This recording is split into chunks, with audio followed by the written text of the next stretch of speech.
il ne s'agit pas de confondre l'égocentrisme avec le centrisme, puisque l'égocentrisme est une manifestation subjective de l'ego, directement façonnée par le caractère de l'individu et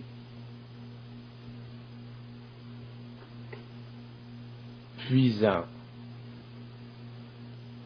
sa façon,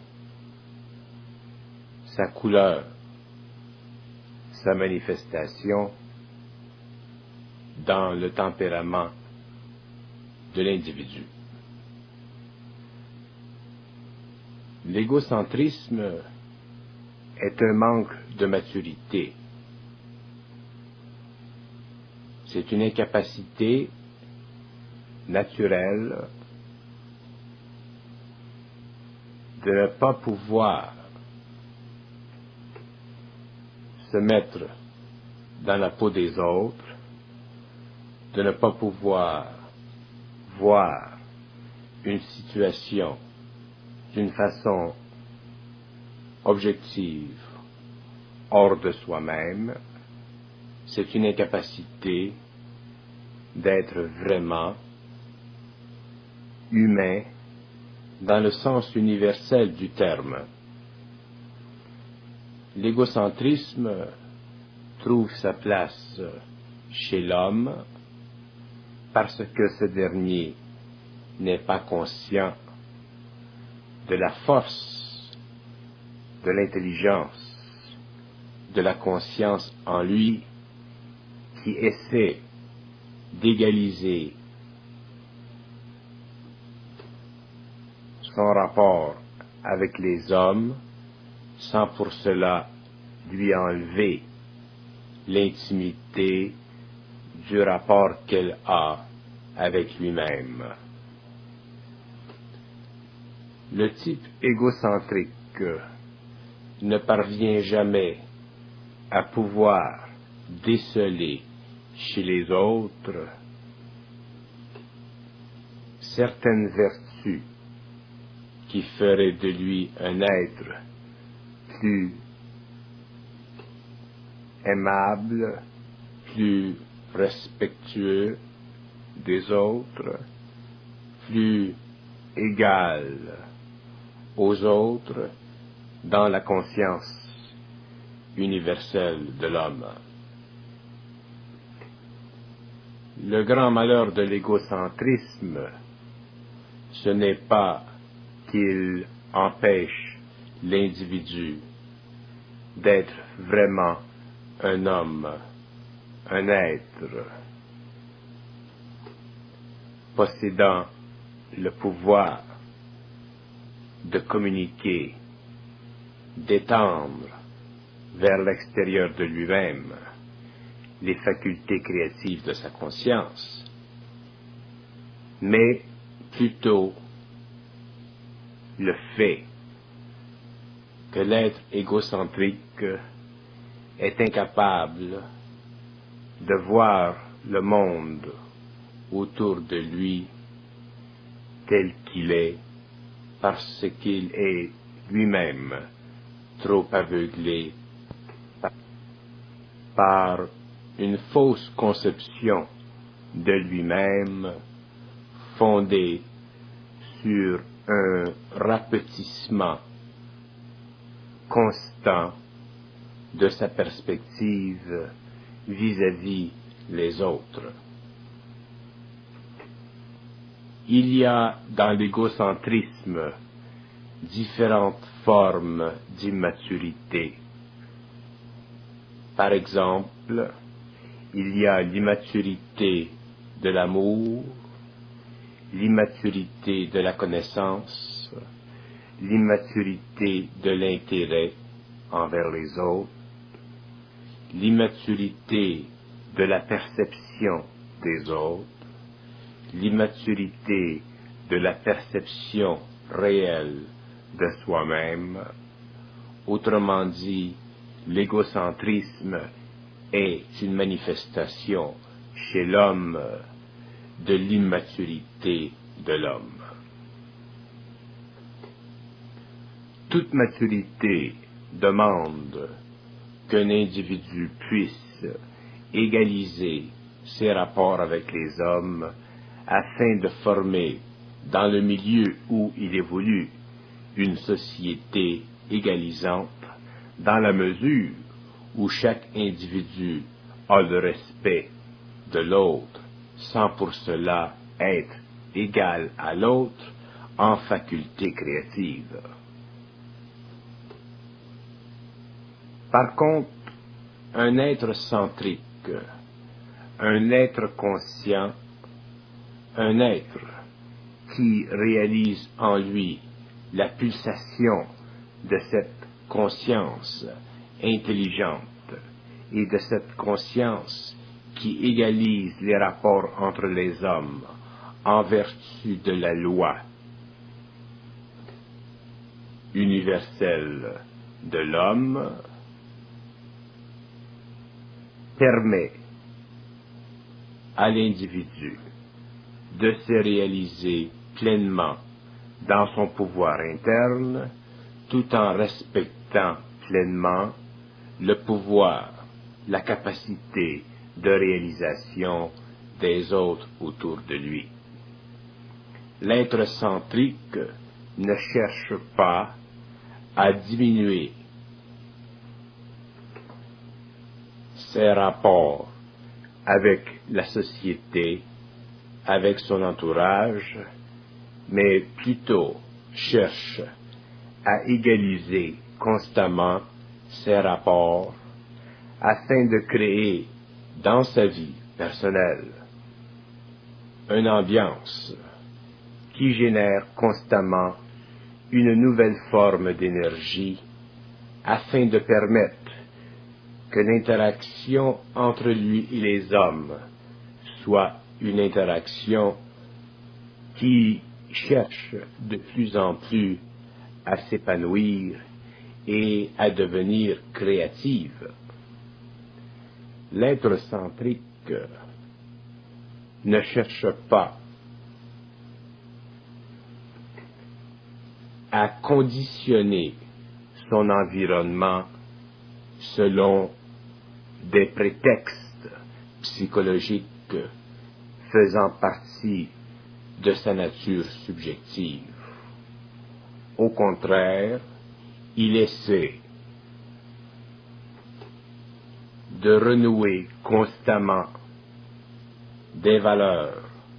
avec son entourage, pourvu que ces valeurs soient rendues possibles par le fait même de sa constante attention à leur développement.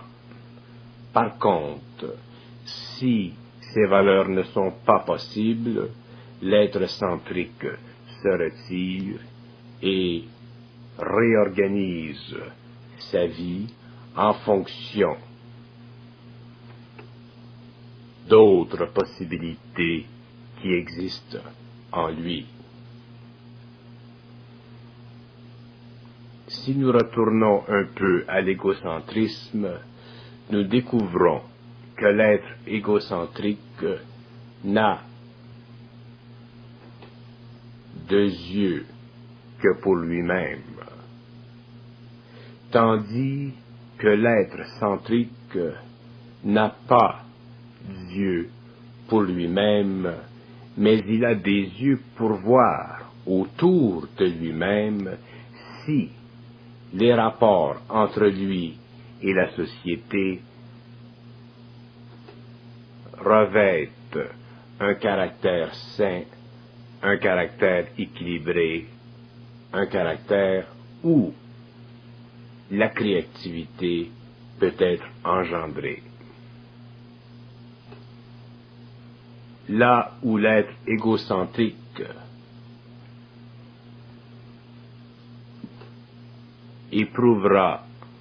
pendant de longues années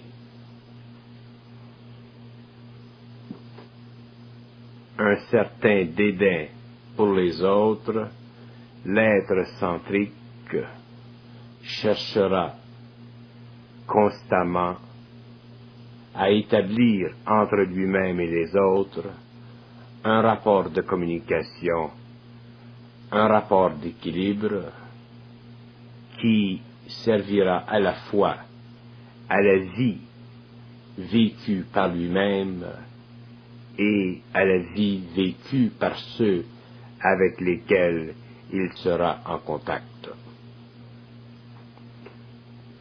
Beaucoup d'êtres souffrent d'égocentrisme parce qu'ils ne savent pas qu'il y a en eux une conscience universelle dont le rythme et l'allure se développent constamment au fur et à mesure que l'être commence à voir et à pénétrer l'illusion de son propre ego. Lorsque cet être a commencé à voir au-delà de cette illusion, il perd de cet égocentrisme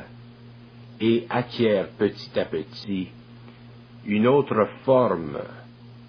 de conscience directement liée à la conscience universelle qui lui donne avec le temps une centricité fondée sur le rapport étroit entre l'âme et l'ego plutôt que sur le rapport entre l'ego et la personnalité. L'égocentrisme est le rapport de l'ego à la personnalité, tandis que le centrisme est le rapport entre l'ego et l'âme. De ces deux rapports, celui du centrisme est le plus fondamental parce qu'il détermine chez l'homme la possibilité d'engendrer dans son milieu social constamment un plus grand amour de l'autre, un plus grand amour de l'homme, sans pour cela se dénuer lui-même et s'empêcher de vivre. Tandis que l'égocentrisme va chercher, même d'une façon subliminale, à sévérer les liens entre lui-même et l'extérieur, sans le réaliser, sans souvent le vouloir, parce que justement, il n'a pas la maturité nécessaire pour voir le dommage qu'il crée au-delà de la frontière de lui-même. Si nous comparons l'égocentrisme avec le centrisme, c'est pour faire comprendre à ceux qui sont sur le point de s'entretenir avec ces deux différentes conceptions de l'être humain et de leur permettre de bien réaliser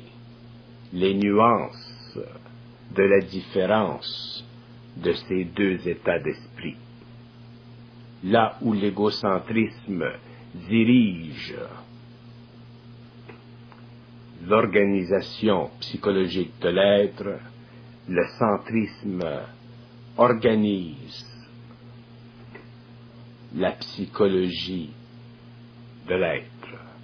C'est-à-dire que là où vous trouverez du centrisme dans l'homme, vous pourrez dépister la pénétration de la conscience qui organise les pensées et les sentiments de l'homme afin que l'homme soit de plus en plus reconnu dans son milieu comme un être sain, équilibré et naturel. Souvent de fois, l'égocentrisme se manifestera comme une certaine force de caractère, mais remarquez bien que toute force de caractère fondée sur la personnalité en relation avec une prédisposition de l'ego à l'immaturité, vous trouverez dans cette force de caractère une faille, quelque part sur le chemin, quelque part dans vos rapports avec l'être égocentrique.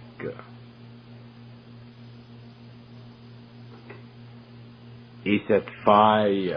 à un certain moment donné, créera entre vous et cet être une division ou même une rupture. Par contre, vous trouverez chez l'être centrique, chez l'être qui devient de plus en plus centrique, une façon de plus en plus naturelle d'aborder les rapports entre les hommes, d'aborder la valeur dans les idées,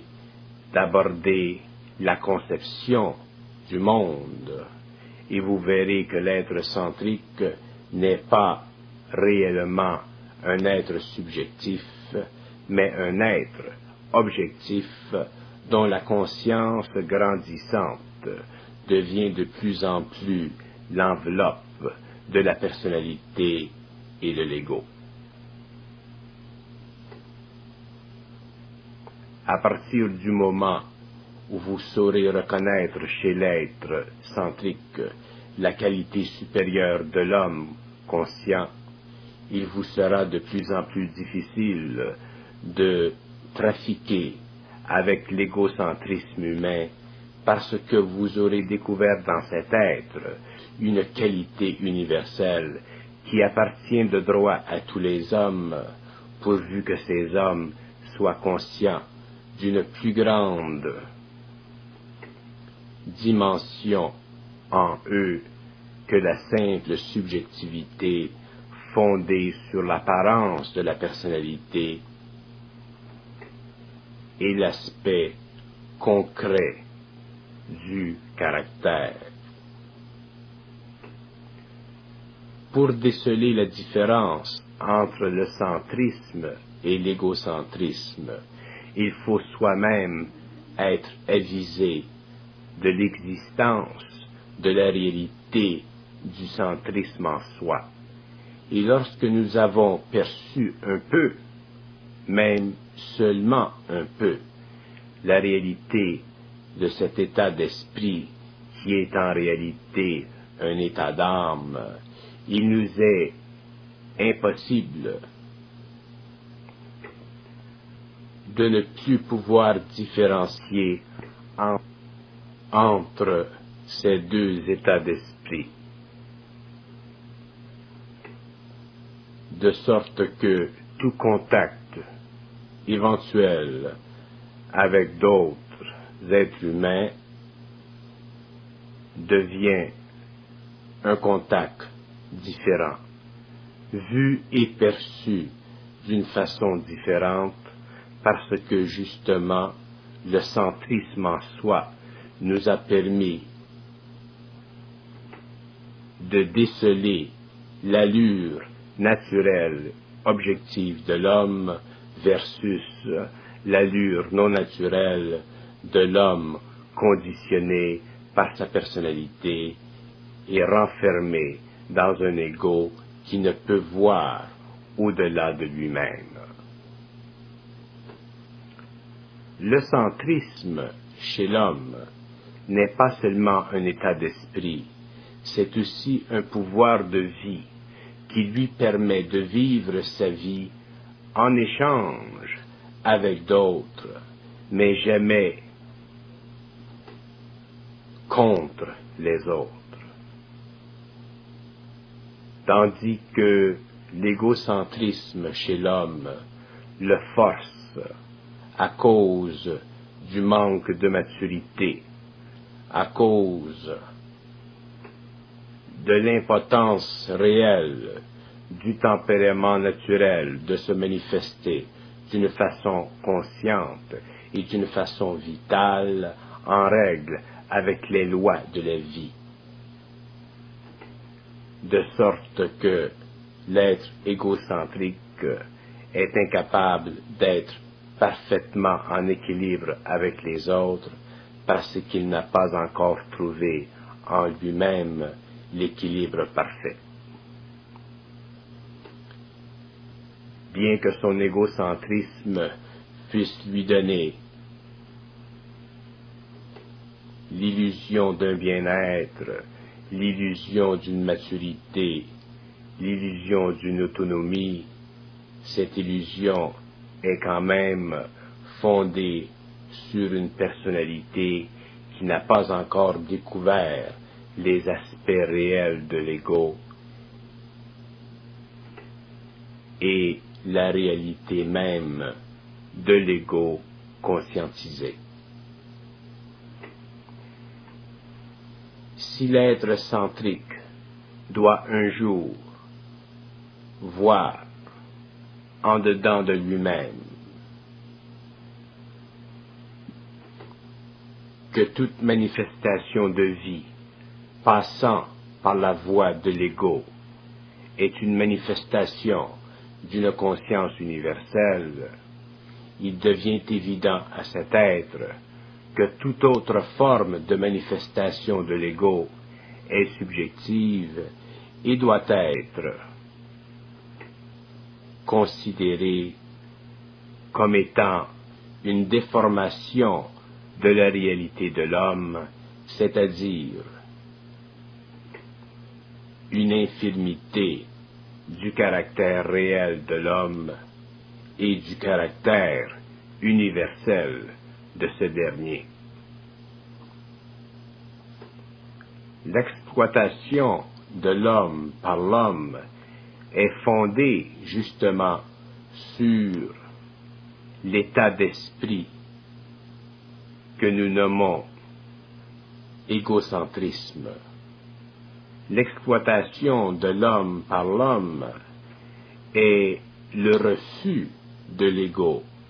de bien envisager avec lucidité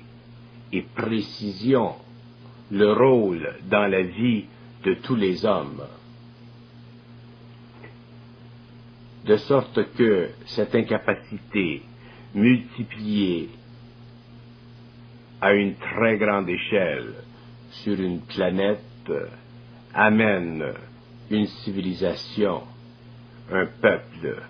une nation ou plusieurs nations, éventuellement à la conquête du plus fort sur le plus faible. Là où l'égocentrisme devient un poignard dans le dos de l'homme, le centrisme devient un canal par lequel l'individu alimente d'autres individus autour de lui parce qu'il a le pouvoir interne d'être agrémenté par une vision de lui-même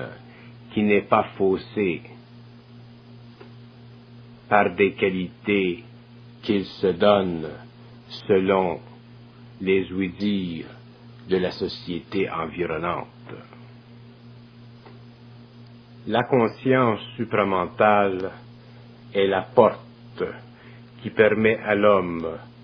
de vivre le centrisme et de développer en lui-même les qualités nécessaires qui lui permettront avec le temps de développer ce centrisme à un point tel que toute manifestation de son ego soit en équilibre, en harmonie totale avec la conscience universelle en lui qui réfléchit la conscience universelle chez tous les hommes. L'être égocentrique ne peut jamais trouver dans la vie un point d'appui total et réel pour son existence, parce que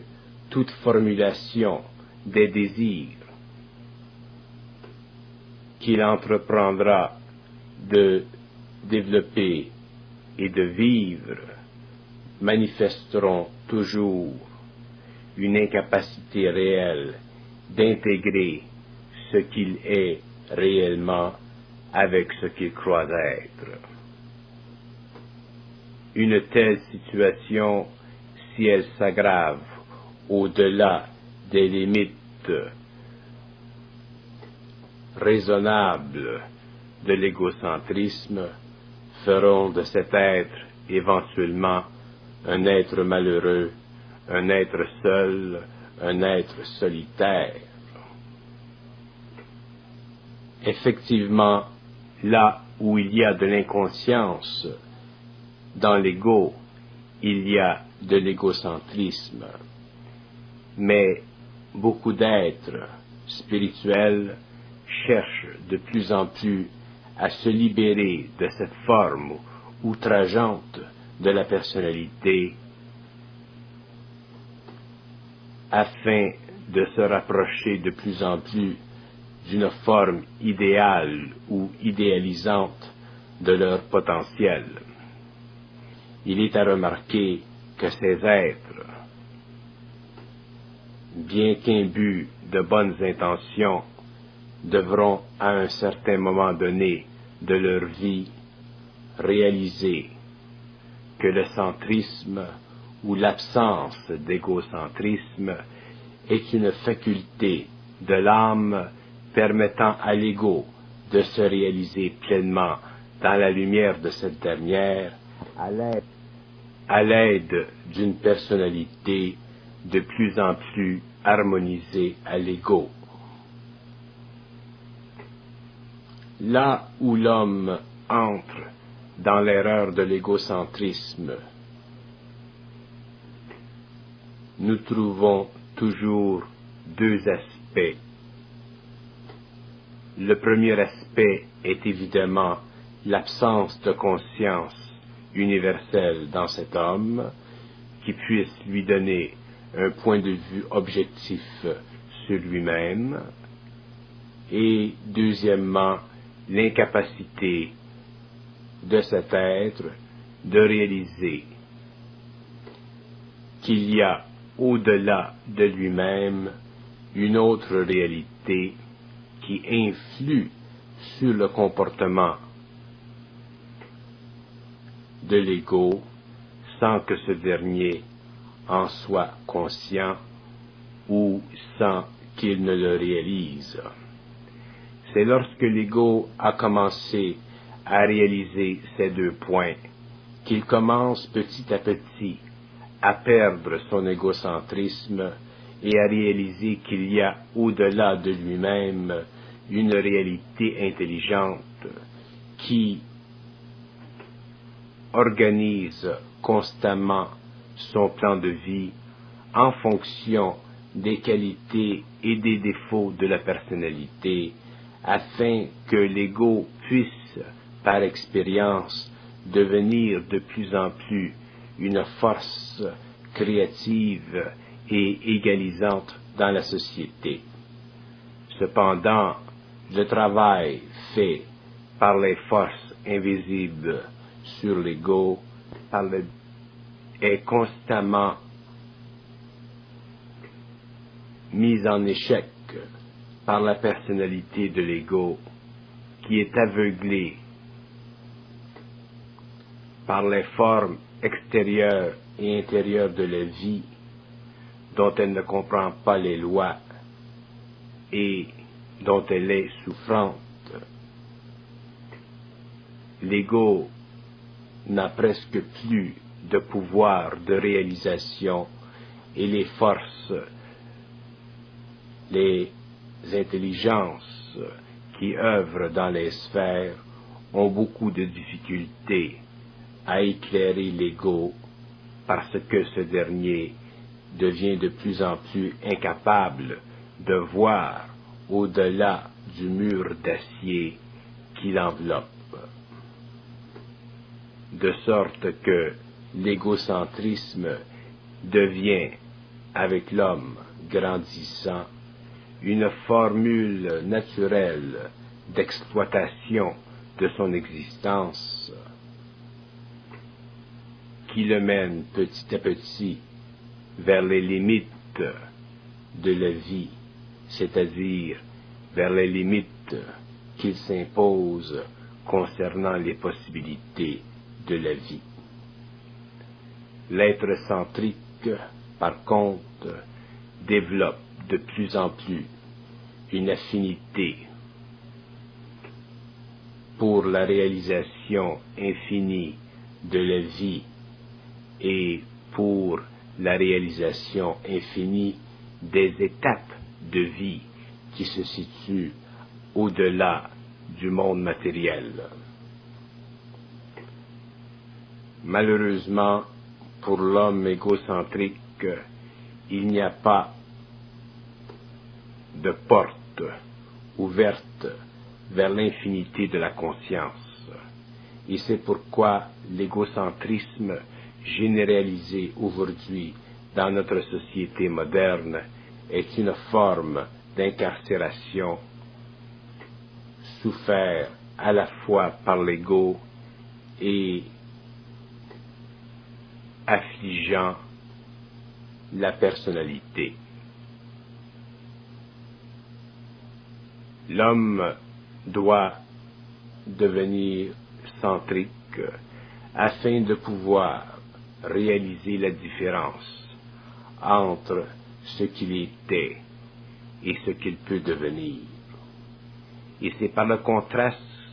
des deux états d'esprit que l'homme peut réaliser le plus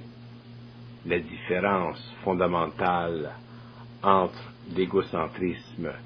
et le centrisme, ou la porte vers le supramental. Si vous avez de la difficulté à saisir la nuance de cette différence entre les deux états d'esprit dont nous parlons, il s'agit pour vous de réaliser dans quel état vous êtes au moment où vous écoutez. Si vous écoutez et que votre ego n'est pas impliqué dans le dialogue, à ce moment, votre état est un état de centricité. Si par contre votre ego est impliqué dans le dialogue, votre état reflète une forme plus ou moins développée d'égocentrisme.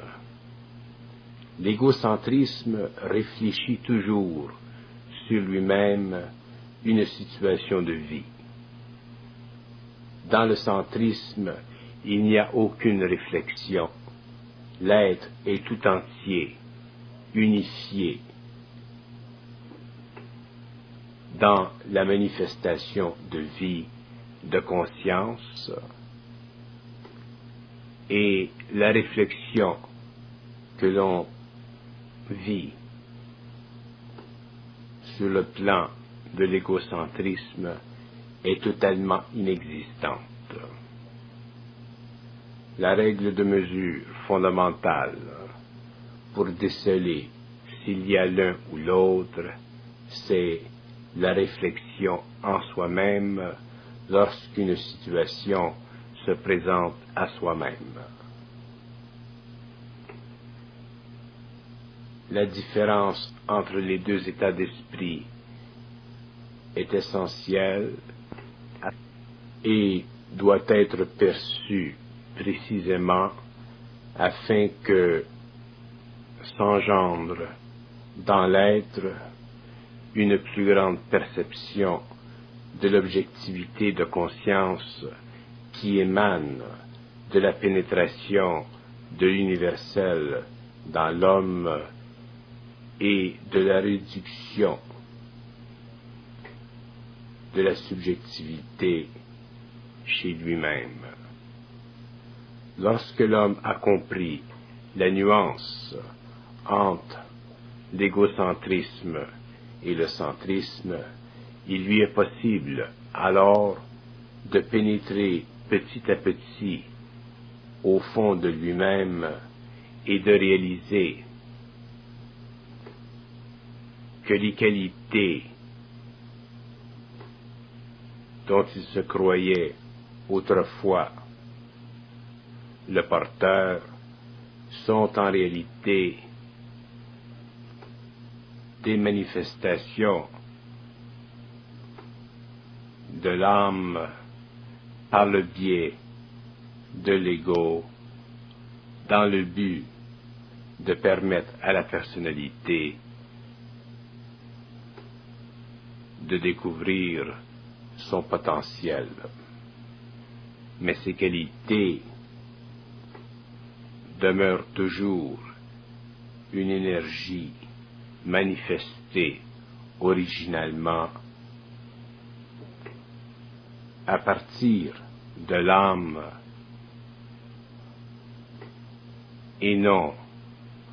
à partir seulement de l'ego. L'égocentrisme est un état d'esprit malheureux parce que l'homme qui en est victime doit constamment souffrir pendant la vie du poids de toute forme de réalisation qu'il veut bien se faire envers lui-même, tandis que dans le cas du centrisme, l'être, tout en réalisant la permanence de la conscience en lui, ne subit plus le poids de la réalisation de l'énergie communiquée par le biais de l'ego pour le bénéfice de l'évolution de l'âme. Il vit simplement cette énergie et son ego est toujours libre de la vibration, tandis que la personnalité continue à être un support sur le plan matériel pour l'ego. Il est inutile à l'être centrique de vivre le combat incessant de l'être égocentrique envers lui-même ou envers les autres autour de lui, puisque l'être qui est devenu centrique a réalisé que toute forme d'énergie qui le pénètre est une forme d'énergie créative qui sert à organiser sa vie en fonction d'un but qu'il peut ou ne peut pas connaître selon la relation étroite qu'il peut avoir avec les forces dirigeantes de l'évolution. La vie devient alors facile, car l'ego, au lieu d'être en attention sur lui-même, sert plutôt de canal afin que passent à travers lui les forces créatives de la conscience. La vie devient alors plus simple, plus facile et plus agréable, car l'ego n'est plus en conflit avec lui-même ou les autres autour de lui. Mais le centrisme, dans sa forme la plus parfaite, n'est pas toujours facile à atteindre, parce que justement l'ego se voit obligé de diminuer de plus en plus sa relation avec l'illusion de lui-même pour entrer dans une nouvelle forme de vie où il s'aperçoit que c'est le courant de la vie qui mène son activité plutôt que lui, croyant mener cette activité.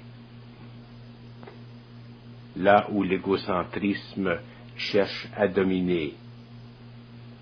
le centrisme cherche de plus en plus à être guidé dans toutes les facettes de la manifestation de la conscience sur le plan matériel. Là où l'égocentrisme veut combattre, le centrisme cherche la paix, le calme, l'unité. Là où l'égocentrisme cherche à se manifester, à se donner un statut, à se donner une fausse gloire, le centrisme ne cherche plus. Le centrisme devient simplement la façon de vivre selon la loi de la conscience universelle chez l'homme. L'égocentrisme se remarque par un effort constant, par une tendance naturelle de dépasser quelque chose. L'égocentrisme est toujours en effort. Il cherche toujours à réaliser quelque chose ou à imprimer quelque chose dans son existence, tandis que le centrisme devient de plus en plus passif, créatif, c'est-à-dire qu'il devient de plus en plus un canal par où la conscience créative se manifeste selon le degré de réceptivité de l'ego à l'énergie de l'âme. Il est souvent difficile au début pour l'homme de bien comprendre la différence, de bien saisir la nuance entre l'égocentrisme et le centrisme. Je tiens à bien définir cette différence, à bien établir les nuances afin que ceux qui avancent dans la conscience du supramental puissent se fortifier petit à petit de la connaissance précise, de la réalisation de plus en plus parfaite de l'état d'esprit dans lequel il se trouve. Devenir centrique est beaucoup plus qu'une valeur morale. C'est en réalité un pouvoir interne qui force l'être humain à devenir de plus en plus conscient de toutes les faiblesses, de tous les manques, de toutes les divisions qui existent en lui à cause de sa perte de communication avec les intelligences qui évoluent dans les sphères et qui cherchent de plus en plus à entrer à la fin du siècle en communication mentale avec l'homme, afin que l'égocentrisme de l'homme qui a créé sa condition présente soit remplacé par un centrisme intégral qui permettra à l'humanité, au cours des siècles qui sont devant nous, de réaliser dans la plus grande conscience des œuvres qui permettront à tous les hommes d'être heureux parce que tous les hommes auront été unis dans une conscience universelle. L'égocentrisme réfléchit la déchéance de l'homme comme le centrisme réfléchira l'avenir nouveau de l'homme de demain.